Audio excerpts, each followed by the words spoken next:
I wasn't running away.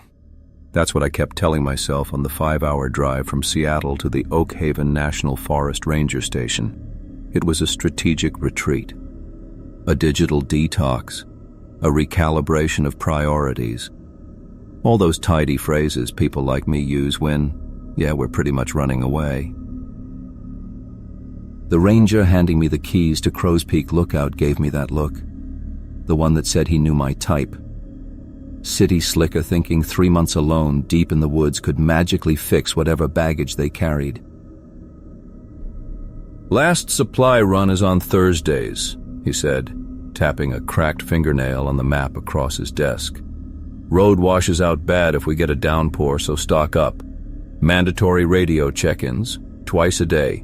Once around 8 a.m., again at 7 p.m. sharp. Missed 2 in a row?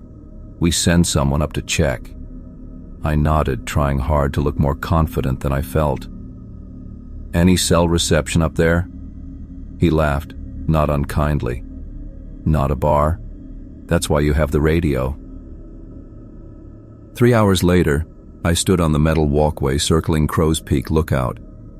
14 by 14 feet of old wood and glass perched high on the mountain like a bowl for the sky.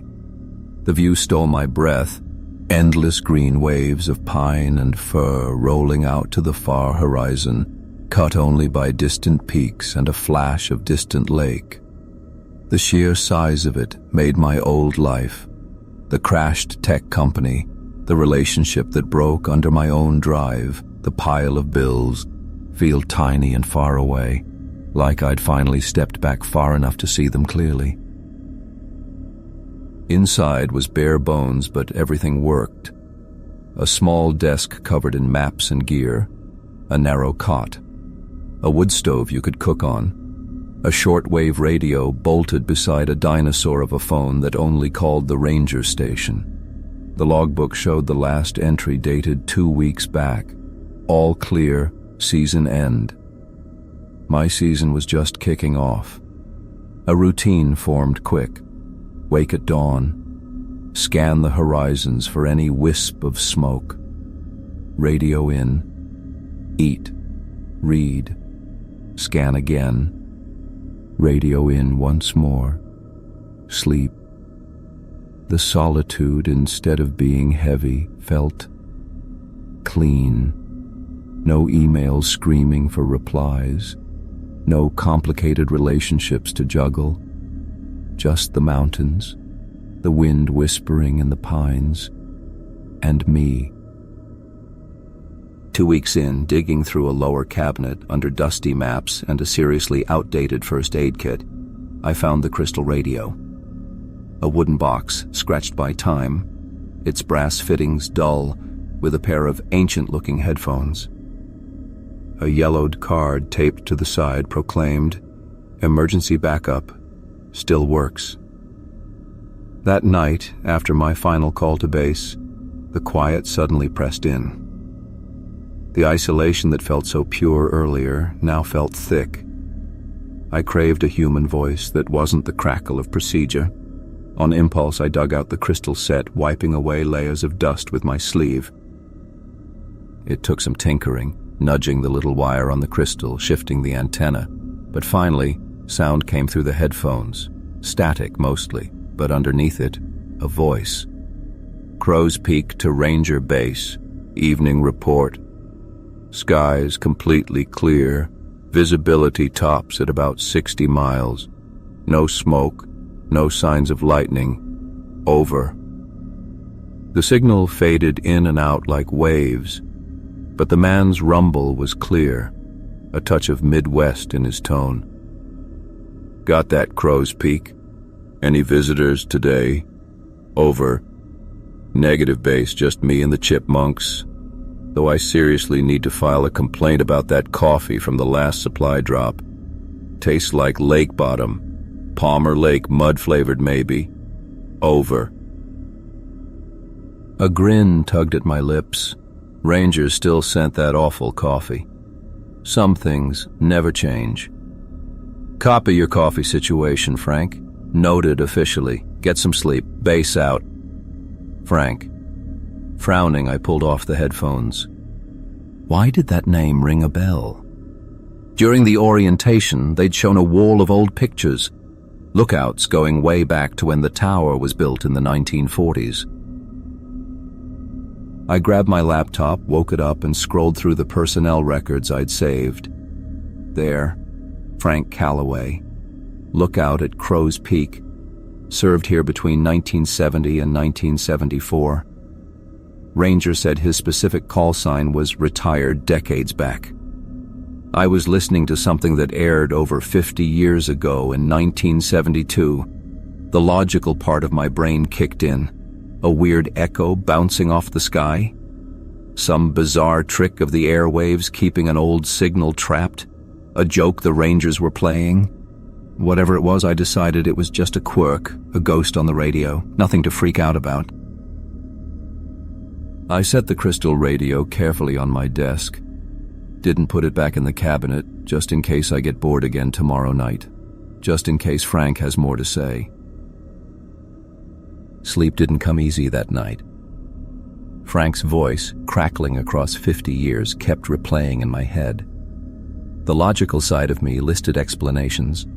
Weird atmospheric glitches, long-dead radio waves skipping off the sky, maybe even an elaborate training prank by the Rangers who'd prepped me. But something about that broadcast felt real, alive, like it had no idea it shouldn't exist. The next day dragged. I did my scans, logged the weather, made my scheduled radio calls. During the gaps, my eyes kept drifting to the crystal radio on my desk. I wondered about Frank Calloway. What was his life like up here half a century before me? That evening, after my 7 p.m. check-in, I waited for full dark. Then I touched the radio's dial. Static hissed, but I tuned it faster this time. Frank's voice rose out of the noise like a ghost stepping into the room. "Coffee's running low. Might need to ration if that storm delays the supply run. Forecast says it'll move east, clears out by Thursday." I checked my own weather log. A storm system was predicted to clear by Thursday, my Thursday, 50 years later. Just a coincidence. Weather repeats. Nothing strange about that. Frank kept talking. No smoke, a hawk's nest on the North Ridge, a leaky windowsill driving him crazy. His voice came through cleaner tonight, less static.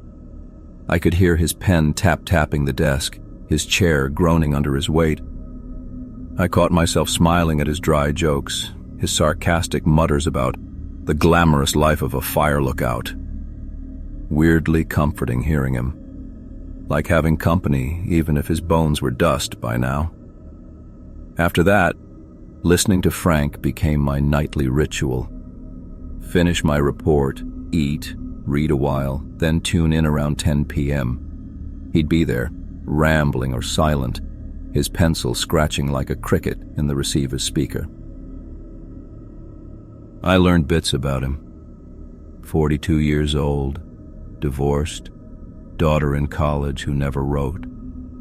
Took this job after 2 decades with the Forest Service, chasing quiet to figure things out. He came to Crow's Peak to escape, just like me. Night 5, things got stranger. I woke with a headache like an ice pick behind my eyes, pressure dropping fast. Aspirin barely touched it. That night, Frank sounded strained too. Pressure took a nosedive. Got a monster headache building. Feels like something big's coming. I froze. Aspirin bottle still in hand. Coincidence, I told myself. Pressure headaches happen. Everyone knows that. 2 nights later, starlings filled the sky, thousands weaving together like one living thing, a dark river flowing south. Never seen anything like it. That night, Frank described the same sight. Not just birds, but the smoke-like swirls, the species, the direction. "Never seen starlings move like that," he said. Awe thinned his voice. "Like liquid shadow. whole flock twisting like they share one mind. Wild. Every hair stood up on my arms. Not random anymore. Too exact. More details matched. A knocking from the roof Frank investigated. My roof made that same hollow thump hours earlier. The sunrise he described as bruised peach. That's exactly the phrase I'd thought watching dawn. Clouds that looked like a sleeping dragon. I'd snapped a photo of the same shape with my digital camera. Started taking notes, documenting every overlap. My excuses stretched thin. Maybe I'm noticing patterns in nature that repeat, misremembering, isolated too long. Last night was the breaking point. Couldn't sleep. At 3 a.m, I stood watching the moon vanish behind the ridge. After it set, the darkness felt thick, suffocating. I sensed something watching. Tonight, Frank's voice punched through the radio crystal clear. Couldn't sleep, he whispered like he was leaning close to the mic. Stared out the west window, moon going down, same as you. And when it went dark, felt something out there, Derek. Eyes on me. Not animal. Something aware. I shut the radio off so hard it nearly flew from my hands. My tower suddenly felt like a fishbowl laid bare.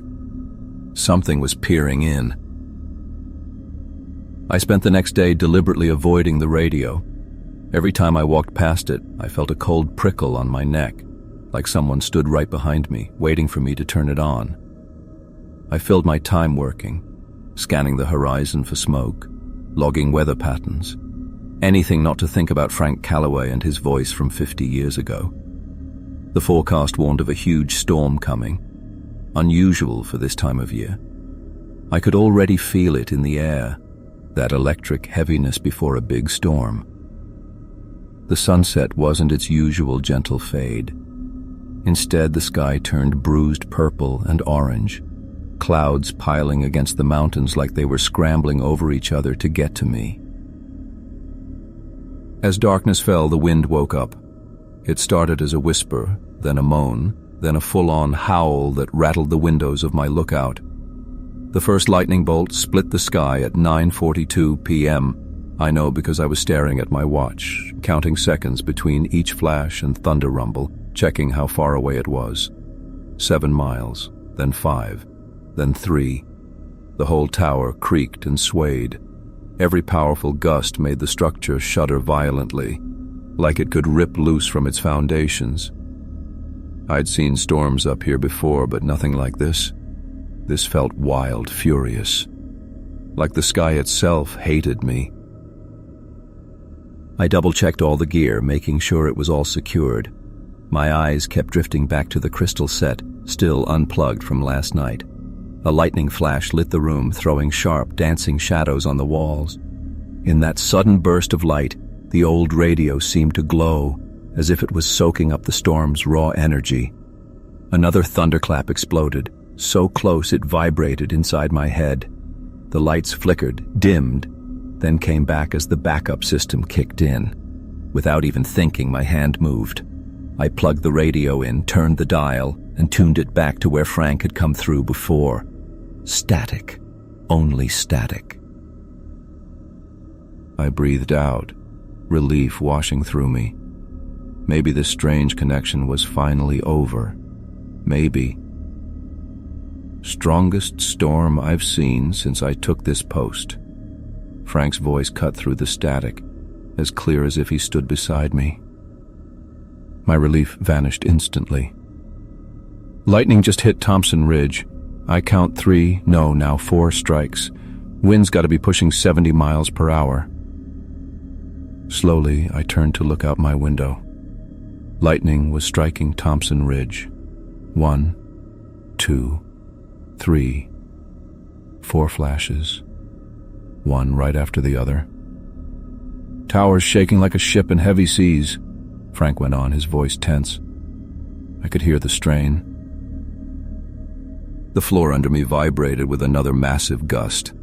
I grabbed the desk edge to steady myself, knuckles turning white. "Funny thing," Frank said, his voice dropping lower. "The dial on this old backup radio, it's glowing. Never seen that before." I looked down at my crystal radio. Its dial was glowing with a faint blue light. I'd thought it was just reflecting my emergency lamp. But now, up close, I could see the light was coming from inside the radio itself. "There's something else," Frank whispered, his voice suddenly sounding very close. I can almost hear someone on the line, faintly, like breathing." I froze. My own breath caught in my throat. I had been breathing hard, leaning towards the speaker. Could he hear me?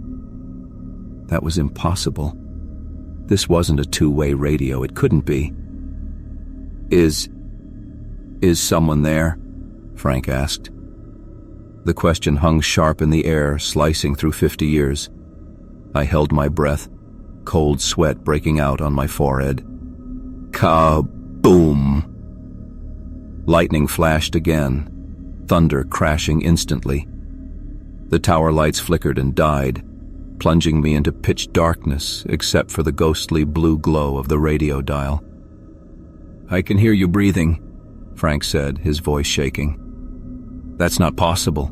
Who are you?" My throat tightened like a vice. This couldn't be happening. Frank Calloway was dead. I was talking to a ghost, or worse, I was talking to the past itself. "My name is Derek," I choked out. "I'm at Crow's Peak Lookout." "That's impossible," Frank shot back. "That's where I am." "I'm here in 2023, I told him, my voice feeling hollow.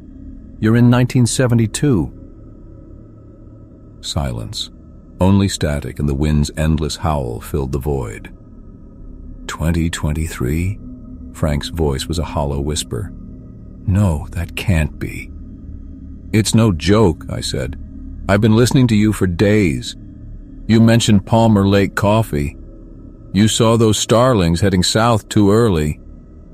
"How?" Frank gasped. "How is this happening?" "I don't know," I admitted, a terrifying thought forming. "But I think something is using this. Using us." "What do you mean?" "Do you ever feel watched? Like something's out in the dark, looking in?" The static surged louder, pulsing with the storm's rhythm. "Yes," Frank whispered, pure terror in the word. "God help me, yes. Like dark eyes watching." A massive gust smashed the tower, making every timber groan. For a split second beneath the wind, I thought I heard another sound. A heavy breath. Not Frank's, not mine. "It's listening to us right now," I said, the horror crashing over me. The radio erupted in a shower of sparks. I leaped back, knocking my chair over. The smell of burnt wires filled the small space as darkness swallowed me completely. In the sudden deep silence, broken only by the screaming wind, I felt more utterly alone than ever. Yet with terrifying certainty, I knew I wasn't alone at all. I scrambled for my flashlight, fingers shaking as I clicked it on. The beam caught something fleeting just outside the window, a flicker of movement down by the tree line. I swung the light back, but saw only rain-lashed pines bending almost double. The storm raged as I huddled in the corner, the flashlight clutched tight to my chest. Sleep was impossible, not with the knowledge that something had ripped a hole between then and now. Not with the chilling certainty that whatever was out there had used that tear to find me. I stayed curled up in that corner until the first weak light of dawn crept through the windows. The storm had finally blown itself out, leaving behind a world washed clean and unnervingly silent. My muscles screamed from holding the same tense position for hours, but I'd been too scared to move. When I finally uncurled myself from the floor, every joint groaned. The flashlight had died sometime during the night. Its batteries dead. I put it on the desk and looked around at the damage. The storm had left everything damp. Condensation fogged the inside of the windows, and a small puddle had formed under the north window where rain had forced its way through the old seal. The radio sat where I'd left it, cord still hanging uselessly from the wall socket. The sharp smell of burnt wires and melted plastic hung in the air. I should have thrown it away, stuffed it in a garbage bag, and carried it down to the dumpster at the ranger station. But I couldn't bring myself to touch it. Instead, I went about my morning routine like clockwork. Coffee, breakfast, radio check-in with HQ at 8 a.m. sharp. I reported the storm damage, minimal, just the window seal, and asked for replacement batteries for my flashlight. My voice sounded distant, even to my own ears. "You all right up there, Derek?" The dispatcher's concern crackled through the official radio. "You sound a bit off."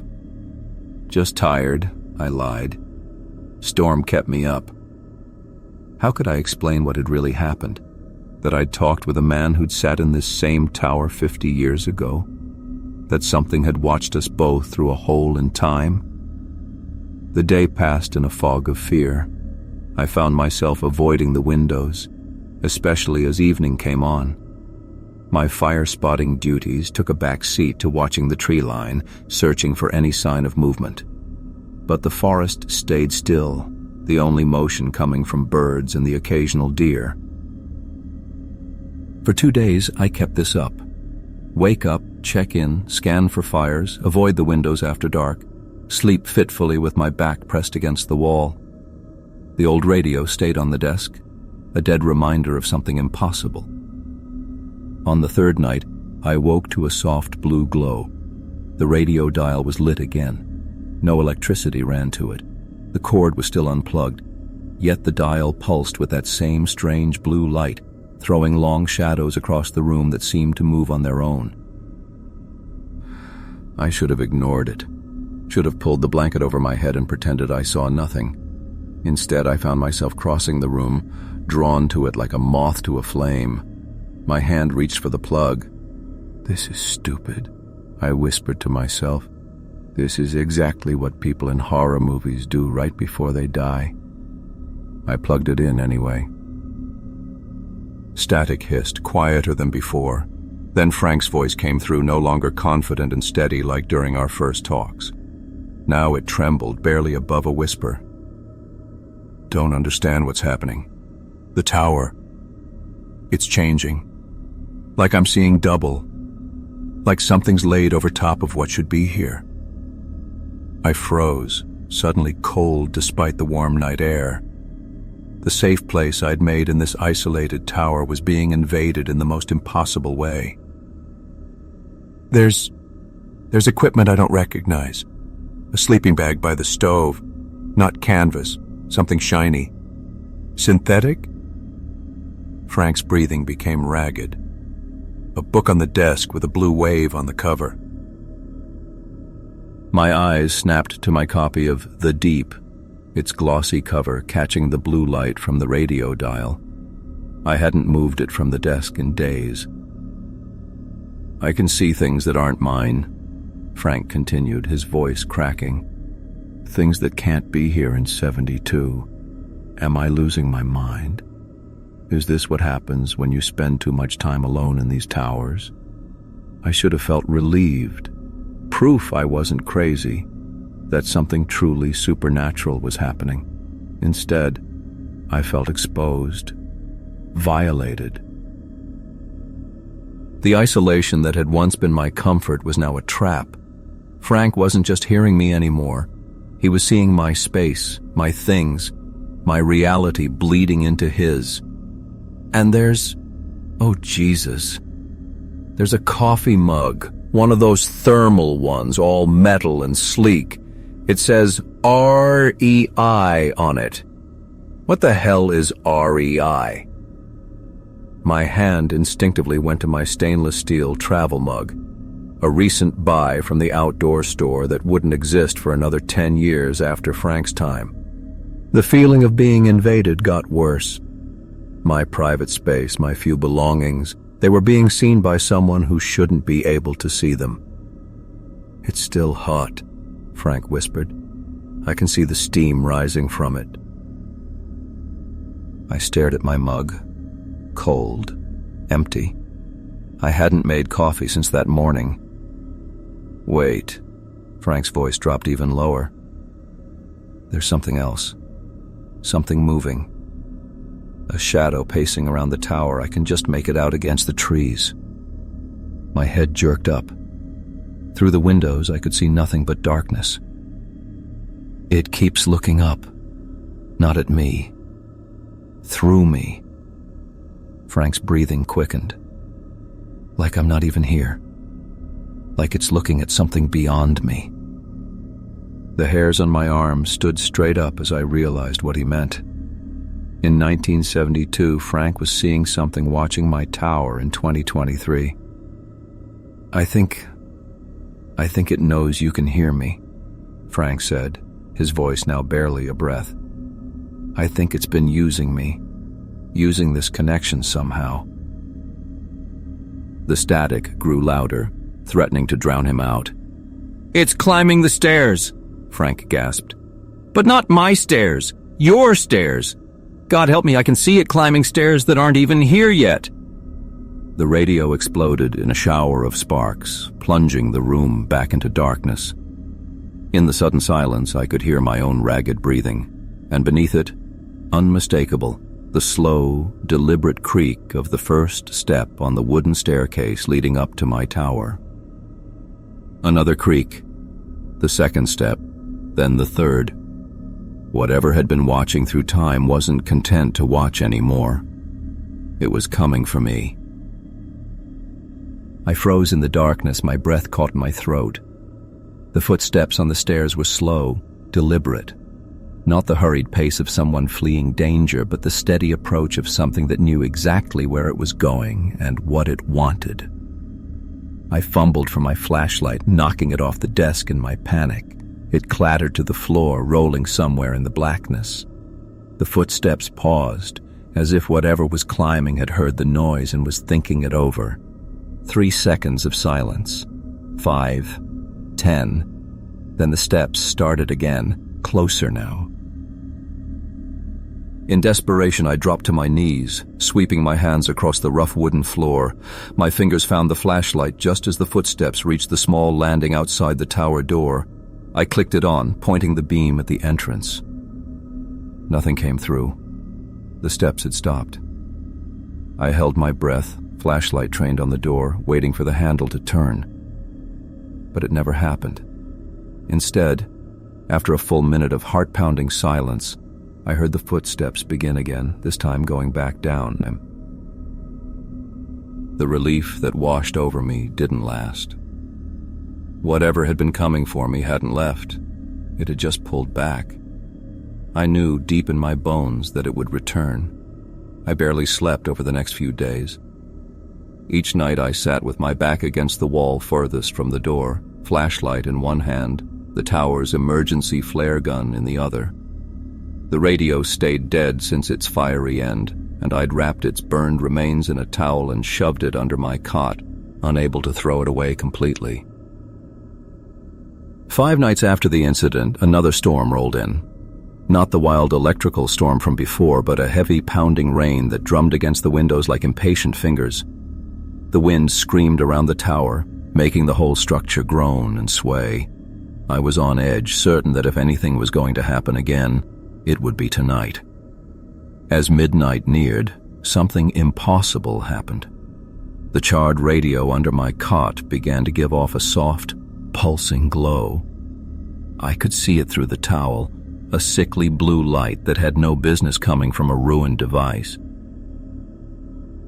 Against all reason, I found myself kneeling beside the cot, slowly unwrapping the towel. The radio's casing was still blackened and warped, but its dial glowed with a light that didn't belong to this world. No power cord was plugged in, no batteries were inside it. Yet it lived. And then Frank's voice came from the broken speaker, weak and crackling, but unmistakable. "There's a man outside," he breathed into the microphone, "pacing at the tree line. He's not from the service, no uniform." Adrenaline shot through me.